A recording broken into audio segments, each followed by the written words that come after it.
Donc, pour l'exercice 16 de la page 123, vous aviez la matrice de transition qui était donnée et on vous demandait de remplir tout simplement, de répondre à des questions sur des probabilités où l'on indiquait la transition d'un état vers l'autre.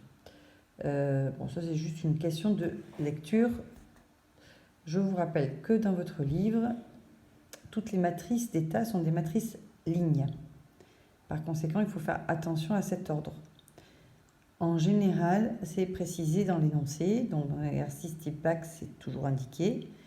Ici, dans votre livre, c'est sous-entendu par défaut.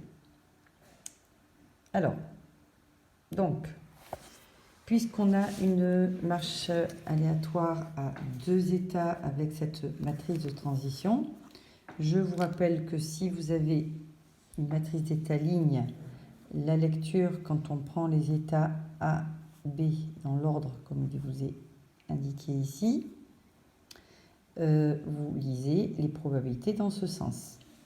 Donc quand on demande la probabilité de transition de l'état A vers l'état B, c'est donc de l'état A vers l'état B, c'est donc ce nombre. Et ça va s'écrire comme ça. Probabilité de B sachant A égale 0,9.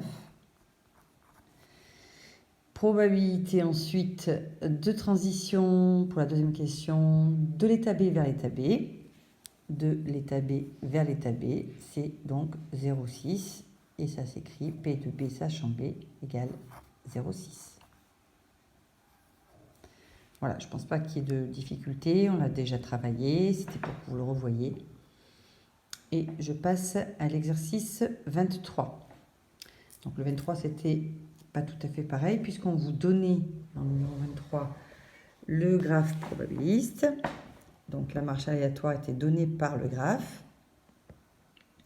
Les états s'appellent 1, 2, 3, et on vous demande de les considérer dans cet ordre. Il suffisait donc d'écrire la